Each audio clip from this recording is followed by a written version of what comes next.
of who you're still here. And you get another chance this day to do better and be better. Another chance to become more of who you were created and what you were created to fulfill.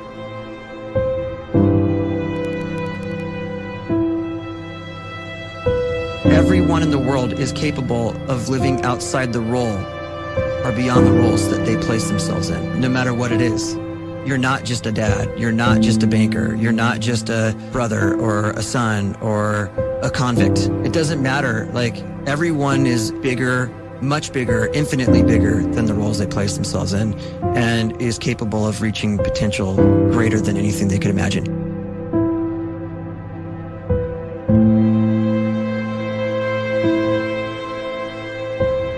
You can live the life you desire. It's right there in front of you. But in order to achieve it, you must first see it, then believe it, and then you must graciously ask and train your brain to help you execute your vision.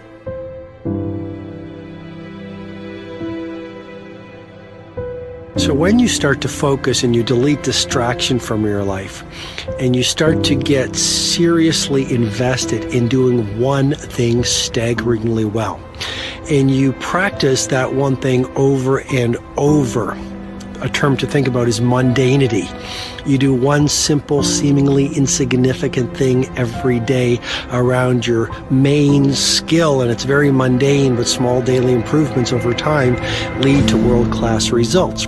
Well, here's what happens in your brain. You start to isolate a single neurocircuit around that skill, and that starts to trigger a certain type of brain cell called an oligodendrocyte, which then releases myelin.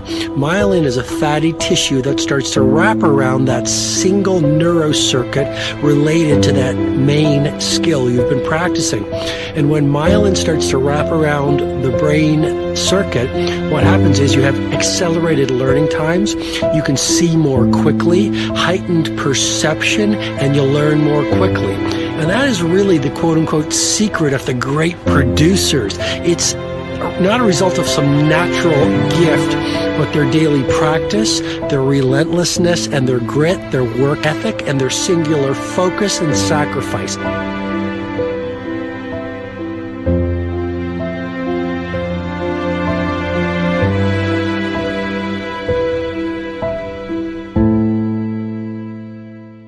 A great life is built not by revolution. A great life is built by evolution. Small and steady wins the race.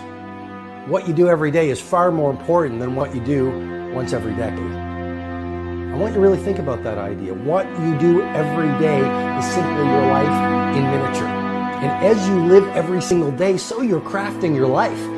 What you do over the next hours is really building your future. And if you can just get every single pocket of 24 hours right as best as we humanly can, the rest of our life is going to take care of itself. So small wins matter. The scripture says we will eat the fruit of our words. You are planting seeds when you talk. At some point, you're going to eat that fruit. My challenge is make sure you're planting the right kind of seeds. If you want apples, you have to sow apple seeds. If you want oranges, you can't plant cactus seeds, poison ivy seeds, mushroom seeds. You're going to reap fruit from the exact seeds that you've been sowing. In other words, you can't talk negative and expect to live a positive life. You can't talk defeat and expect to have victory. You can't talk lack, not enough, can't afford it, never get ahead, and expect to have abundance. If you have a poor mouth, you're going to have a poor life. If you don't like what you're seeing, start sowing some different seeds.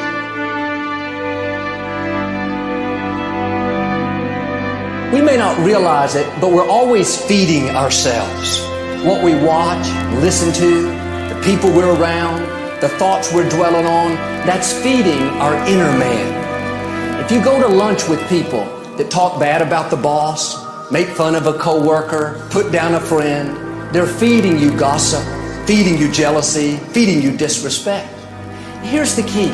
Whatever you feed is going to grow. You may not like what they're feeding you.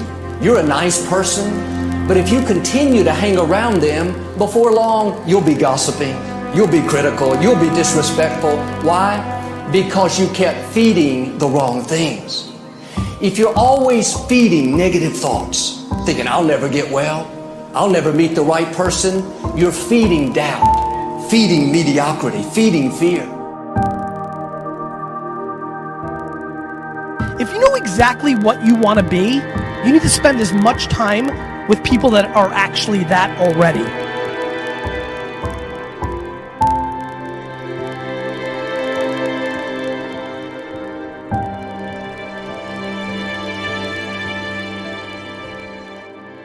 You cannot let a fear of failure, or a fear of comparison, or a fear of judgment stop you from doing what's going to make you great. You cannot succeed without this risk of failure. You cannot have a voice without the risk of criticism. And you cannot love without the risk of loss. You must go out and you must take these risks.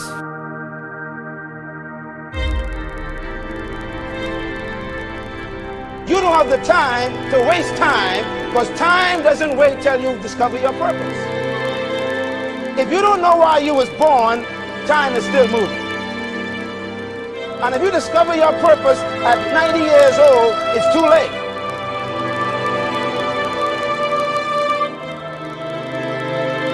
You don't know how young you are.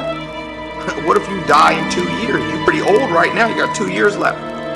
And if you're 50 years old and you're feeling discouraged, well, remember the advice about planting a tree. When's the best time to plant a tree? 20 years ago or today? So if you're 50 and you feel like life left you behind, well, get started right now. Better late than never. Better late than never. Don't think about time and age so much. It gets people distracted. When the whole world's distracted, you be focused.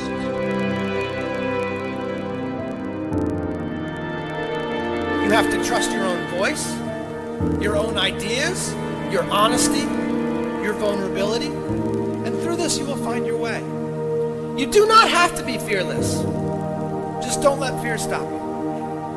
Live like this as best you can, and I guarantee you will look back on a life well lived. You are capable of greatness in your profession, and more importantly, in your quality of self. Stay hungry. Stay young at heart. Take those risks. You are going to change the world around you in big ways and in small.